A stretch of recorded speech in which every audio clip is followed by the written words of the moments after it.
There needs to be a reality check here. Everybody's gnashing and wailing about the public service. The reality is it's grown more in the last 6 years, much more, in fact, than any reduction happening right now. OT's workforce And why is it better to reduce it, Rimmer?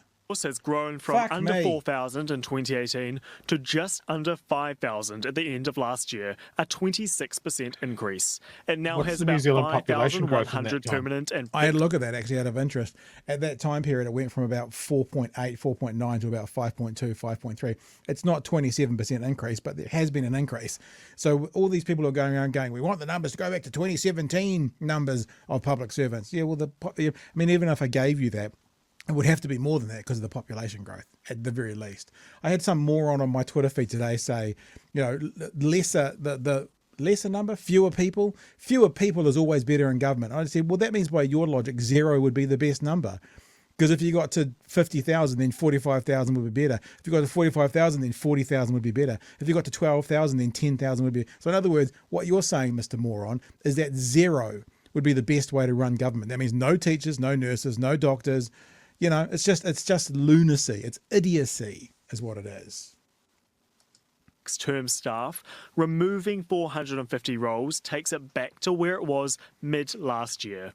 Over at the Ministry of Education, there's been a 55% staffing increase over the past 5 years. Losing 565 roles would return them to pre-2022 levels. It's justified to spend more money on supporting our most vulnerable children. The simple number of people being hired doesn't mean people get better results. The governing parties were elected on a promise to pare back the public service, and they see these job cuts as delivering. The opposition, however, argues that the bureaucratic boost is in line with the public they serve because the population has grown. The public service has grown 32% in the past 5 years, but as a proportion of the total workforce, it's only a very slight increase. But it hasn't exploded. It's not always true that because the population increases, the size of the public workforce has to increase.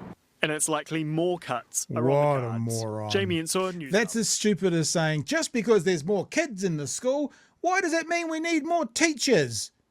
You don't necessarily see better outcome with more kids in the school having more teachers. Of course you fucking Well, do, you Pat, idiot. I'm glad you brought that up because we're increasing class sizes to 55. And that's shitty. So here's my answer. But he would run charter schools. You're missing something. Though. He would reduce, grow the classroom sizes to 55, and he would take off regulations making the teachers standing in front of those 55 kids less qualified. Got to remember that bit as well. I'm sure he's going to pivot at some point and go, you know what, overcrowding in schools is diabolical, and we all know that not all of these kids are going to make it in the corporate world. What a lot of these children really crave. What these children crave, Pat, is to return to the mines. We're going to send them to the West Coast and open up the Shane Jones Memorial Coal Pit. And it's going to be filled with all the 14-year-olds that couldn't cut it. Hang on. We've got to be careful saying this because someone will clip it. But if you say the Shane Jones Memorial Coal Pit, that implies he's no longer with us. Might be getting a bit ahead of myself. Who knows? Commemorative? Oh, no, that's the same thing. Everybody knows. Look, when Shane Jones pops his clogs, all the racetracks in this country will get renamed. Yeah. To the Shane Jones Memorial Racetrack. Hang on, probably half of them will be for Winston as well. He's done pretty good in the industry as well.